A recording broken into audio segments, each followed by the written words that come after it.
Pemirsa, untuk membahas debat pamungkas Capres 2024 serta mengulas rangkaian debat yang sudah berjalan, telah bergabung bersama kami ada pakar komunikasi politik Effendi Ghazali. Bang Effendi, selamat sore. Selamat sore, Kevin. Selamat sore, para pemirsa. Ya, Bang Effendi, kira-kira nanti jalannya debat nanti malam akan seperti apa? Apakah akan didominasi oleh substansi atau gimmick, Bang Effendi? Yang pertama ini debat pamungkas, jadi welcome to the final of the champion gitu ya kalau sepak bolanya. Saya kiaskan sedikit sepak bola hari Minggu nih.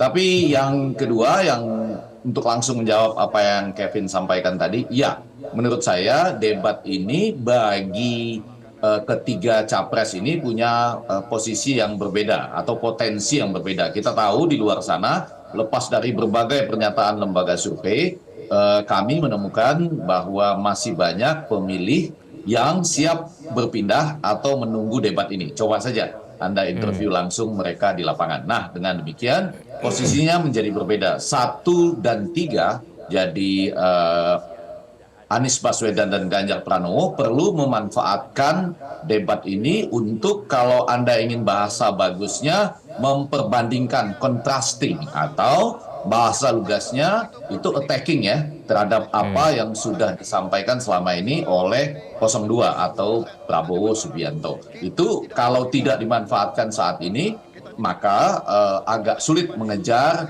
ketertinggalan yang ada di berbagai survei. Itu diakui juga sebagai ketertinggalan. Sementara bagi 02 atau Prabowo Subianto lebih pada bagaimana melakukan finishing touch ya untuk menuju putaran kedua, atau saya belum melihat kalau ada yang mengatakan akan menuju satu putaran pun itu membutuhkan suatu finishing up atau finishing touch. Nah, dalam konteks itu yang sedang diuji pada Pak Prabowo ini adalah apakah dia gemoisional. Ini menarik nih, gemoisional ini saya mulai dengar dari beberapa teman-teman, artinya apakah dia kembali ke gemoynya, jadi bisa dengan tetap tenang, dingin, senyum ya, atau masuk ke emosional kembali. Karena kalau debat pamungkas itu ada peluang nanti ada attacking dan bisa memancing emosi. Gitu, Kevin.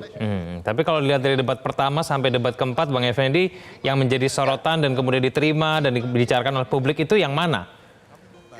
Ya, saya ingin mengatakan tadi antara gimmick dan penyampaian gagasan itu tentu saja harus bersama-sama.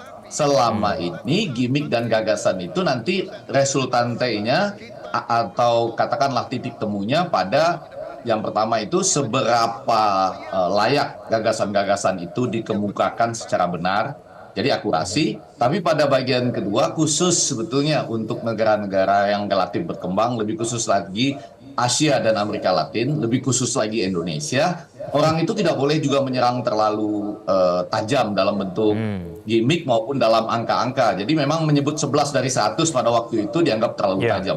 Tapi menggunakan gaya gini-gini nih, yang belum pernah saya lihat di dunia itu, menemukan jawaban dari Prof. Mahfud itu juga sangat tajam gitu. Nah, ini kan debat pamungkas. Saya rasa nanti gabungan dari gagasan dan gimmick itu tetap akan terjadi, cuma disimpan dalam bahasa yang dalam, tinggal menunggu kapan bisa muncul greget atau letusan-letusan yang ada gitu. Bang Effendi, melihat tema hari ini, siapa capres yang paling diuntungkan dan diharapkan paling bisa menyampaikan substansinya dengan paling baik? Supaya kita tidak masuk nanti ke langsung seakan-akan siapa yang akan diuntungkan, saya mau mengatakan siapa yang paling fresh, siapa yang paling fit. Kalau tadi dari pidato-pidato yang ditampilkan oleh atau video-video yang ditampilkan oleh Metro TV, saya lihat Pak Prabowo agak kurang fit pada pernyataan tadi ya, suaranya agak serak. Mudah-mudahan dia sudah cukup fit, sudah cukup fresh ya. Semua saya rasa tiga capres ini tidak akan terlalu banyak latihan pada hari ini, lebih banyak mungkin mendengar sedikit-sedikit dan lebih banyak istirahat. Tapi baiklah, saya mau mulai dari 01 dulu. 01 Anies Baswedan menurut saya tetap akan menjadi raja debat. Sudah terlahir, given bakatnya itu dalam menyusun kata-kata, kemudian menanggapi situasi, dan seperti yang dia sampaikan tadi, itu nggak bisa disusun-susun sebegitu rupa. nanti lahir pada konteksnya pada saat pertanyaan dimunculkan lalu diformulasikan jawaban, baik ketika mendapat tekanan ataupun menyiapkan serangan-serangan yang sudah direncanakan. Hanya mudah-mudahan pada hari ini dia fit ya, mudah-mudahan hari ini dia fit karena di debat kedua antar capres saya merasa dia kurang fit ya, agak sedikit sengau bahasanya pada ucapannya pada waktu itu.